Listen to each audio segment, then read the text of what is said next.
So my name is Sina Fak. I am the CEO and one of the partners at ConversionAdvocates. We're a conversion optimization agency. We specialize in CRO optimization for e-commerce businesses and particularly Shopify stores. Like John mentioned in the introduction, we've been around for 8 years, and right now we are ranked, I think, number 3 out of over 2,500 agencies worldwide on Clutch. So the objective of my presentation today is really to show you guys some use cases of how you can really leverage your data to not just uncover hidden revenue opportunities, but make better decisions, have more confidence in your marketing, have more transparency in all of the activities that you're doing, all of your investments, your advertising, your sales funnels, everything, your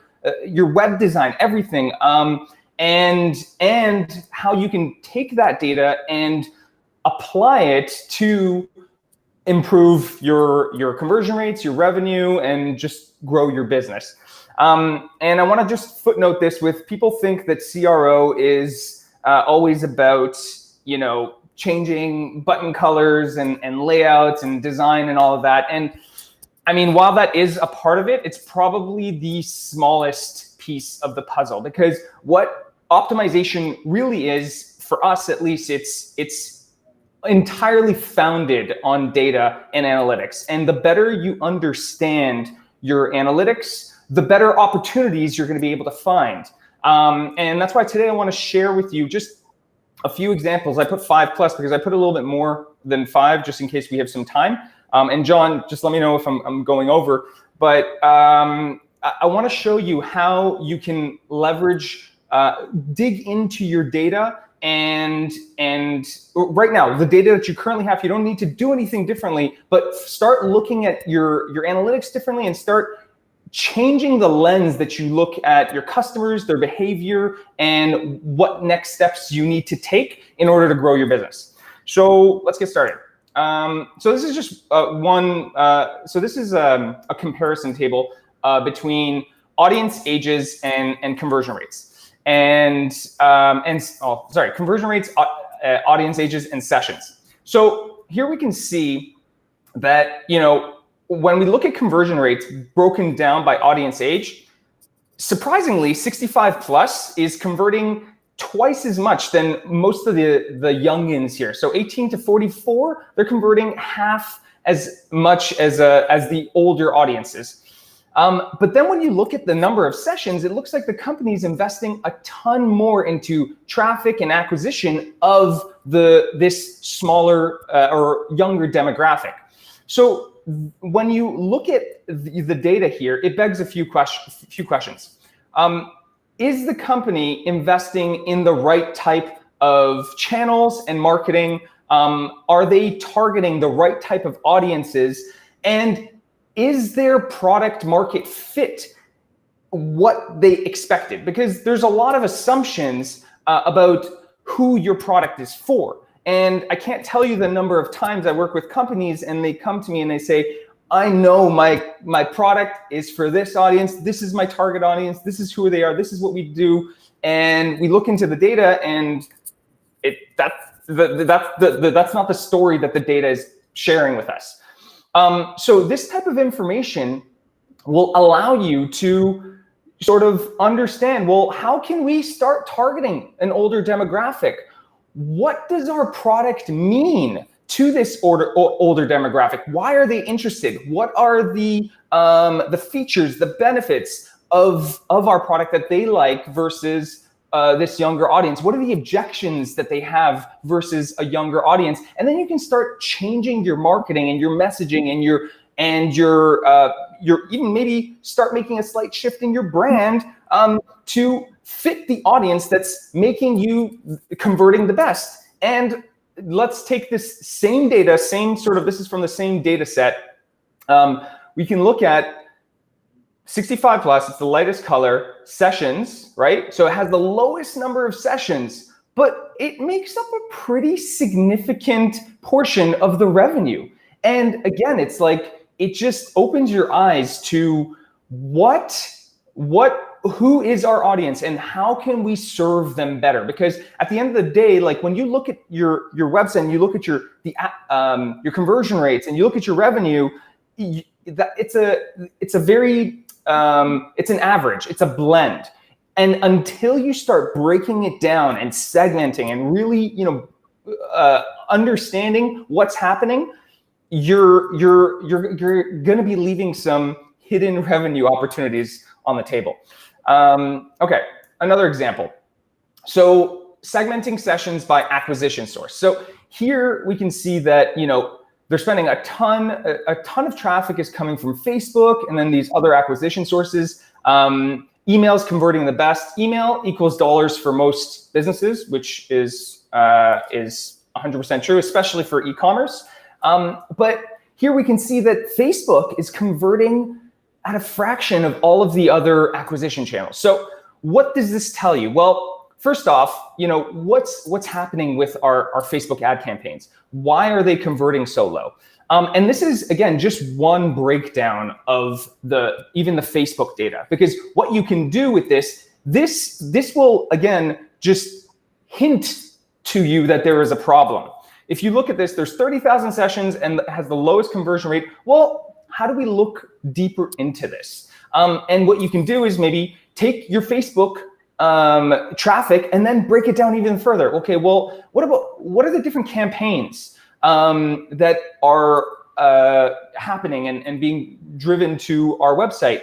How are each campaign or marketing message converting differently? You might actually have one campaign, one of your Facebook campaigns converting at 10%, and then another Facebook campaign converting at 0.01%, and it's bringing that average down to 1.26. But again, it's so important that you keep digging further and further and further into your data, because in order for you to truly optimize, it's not about doing these kind of broad strokes, because what's going to happen is, a change that you make, it might bring the average up, but it might actually hurt one of your segments. And I have an example of that, I think. Okay, so here's another example: page visits and conversion rate. So this is an example of how does a user's behavior, so if they visit the How It Works page, how does that impact conversion rates? How does that impact their behavior on the website? And then you can take this information and you can say, well, what if we cluster and what if we overlay the data? So what if they go to the How It Works and they visit the locations page, or they visit all 4 pages? How does that impact conversion rates? And then you can make an educated decision on, well, maybe the How It Works page is actually causing more harm than good. Maybe we need to take out the How It Works page and hide it or change it, because if we notice that people who visit locations and testimonials convert much higher than people who go to locations, testimonials, and How It Works. So the How It Works page actually brings the total average down. So again, this is just one lens, but there's so many ways to mix and match all of the information to get a clearer picture of what's going on. So here's another example of how a page can make such a significant difference in terms of user behavior and conversion rates. So here we have all sessions, and then here we have people who viewed the Compare Us page. So you can clearly see that people who viewed the Compare Us page convert significantly higher at every single one of these buying stages. And this is huge information. I can't stress how important this insight is in terms of optimization, because what this does for you is it allows you to understand that, what is it about the Compare Us page that is so powerful? How do we promote the Compare Us page maybe more on our website? How do we get more people to view this page? How does that impact conversions? How can we take the information that is on the Compare Us page and relay it in other forms of marketing, in our emails, in our advertising, in our remarketing campaigns. So again, it's so important that you're always looking for different segments and these micro opportunities, because that is what's going to show you the way. Stop looking at like the big, making these big broad changes. It's all of these micro, it's like the compounding effect, right? It's like you get like 2% here and 5% here, and it compounds on each other. And then that's how you get the exponential results long term.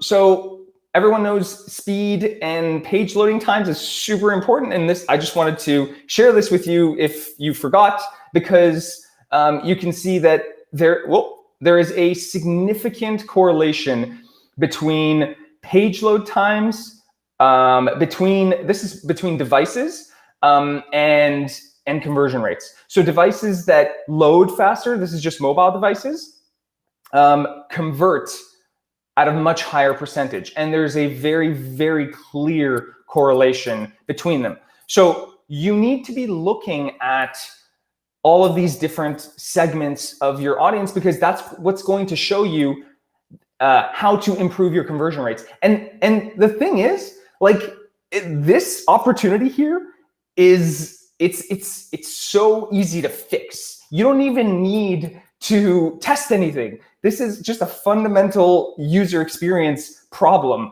And you can just go in and fix the experience for iPad users. How do we make our page load faster for iPad users and boost that conversion rate? You don't need to test or see, will this message or anything. It's right there, right in front of you. Just do it.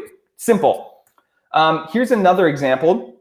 I don't know why this is so long, but it should be much shorter around here. But so these are 3 landing pages all on the same website. And basically you can very, very clearly see that between page load times and revenue and conversion rates, once again, huge correlation. 2 seconds is enormous, especially for e-commerce. People expect, they expect the speed, but it just fundamentally changes their experience. If your website is slow loading, and again, it's such a simple fix. Like, you don't need to think about it. These are just basic optimizations that every business should be doing, but sometimes you don't see it. And that's why, once again, it's important to do these sort of segmentations, because you might actually have a key page that people are bouncing on because of the load time, and you don't even notice. You think it's not an important page because you're like, oh, well, we optimized our website, the speed, and our product pages are great. And well, maybe it's your Compare Us page. Maybe if your Compare Us page increased 2%, 2 seconds, loaded 2 seconds faster, maybe your conversion rates would go up, right? So it's all about sort of, connecting the dots between, what impacts user behavior. All right, this is another example. So this is when we're running tests. So doing the analysis, all of the data, that's how we find opportunities with how to optimize conversions. We take that data and we that quantitative data, and we overlay it with qualitative assumptions about who our audience is and how they're thinking. And that analysis is super important for coming up with ideas of what to test and how to improve conversions. But even after an experiment is run, you need to do another post-test analysis. And the deeper your analysis, the better insights you're going to get. So here is a breakdown of an experiment. You have 2 variations plus the control. And you can see, well, variant 2 won. It's awesome. Let's, as long as it's statistically significant, let's run with it. Let's go with variant 2. Not so fast. Let's break it down. And this is, again, just one segmentation by different devices. Well, hey, what's happening here? We noticed that actually on mobile device, the original actually won, and variant 2 actually, performed the worst. So what does this tell us? Well, obviously the variant 2 won because it's an average, right? When you're looking at things at a high level, the average, the variant 2 is the winner, fine. But when we start breaking things down, you notice, well, maybe some of the segments aren't performing as well. And this gives you insight into, well, why is that? So with a mobile device, why did the original variation perform better than variant 2? And that's a really powerful and important insight to tap into, because there was clearly some sort of user experience, something about the user experience in the original that was improving the customer's experience. And now, even though the test technically failed for the mobile device users, that is an incredibly powerful insight that you can now take and learn from. So when you run experiments, it's not just about what the result is. Did it improve conversions? A failed experiment, in this case, I would consider the mobile portion failed. A failed experiment will give you as much opportunity as a winning experiment if it's set up correctly and you isolate for your learning objectives. So here, if we really did set up our tests correctly, then we should know, well, the difference between variant 2 and the original in terms of design. And then now we can say, okay, well, how can we take what the original was and take it to the next level? How can we push the original further? Instead of maybe going in a different direction with variant 1 and 2, how can we take it further? And then even in tablet, you see variant 1 did the best. So all of this it's really, really important for you guys to dig into your data and really look at what's going on instead of just looking at top line numbers and averages. And then this is my last slide. I don't know if, John, am I okay for time? Okay. Go on. Yeah. Okay. And this is just the last slide. It's really fast. I didn't want to get into attribution because this is a really, really complex topic and it's very data heavy, but I want to give you just a really simple example here. So here we have an attribution model comparison between 4 advertising, not channels, but sources, or channels, acquisition sources. Anyways, so the importance here is Google Analytics, the way they attribute conversions is on last click. So what does that mean? So if somebody comes to your website, they click on an ad, they come to your website, they do something, they leave, they see another ad, they click on that ad, the sale is going to be attributed to that last click. But that can be very misleading because the only reason they clicked on that last ad is because they clicked on that first ad. So having a clear picture of what's happening in terms of your customer's buying journey is so important. If you know, like you might look at a campaign and be like, it's not producing any conversions for me. It's not performing. It's, I'm going to turn it off. That might be the biggest mistake you ever make because you didn't model another attribution and compare, what actually happened. Maybe that first click was the most important click. And you can see here, if we go with Google Analytics last click attribution model versus a first click, there's a significant difference in terms of how conversions are accounted for. So again, this is a very, very complex topic, and I could spend probably an entire presentation on this, but I'm not going to. So that's about it for me.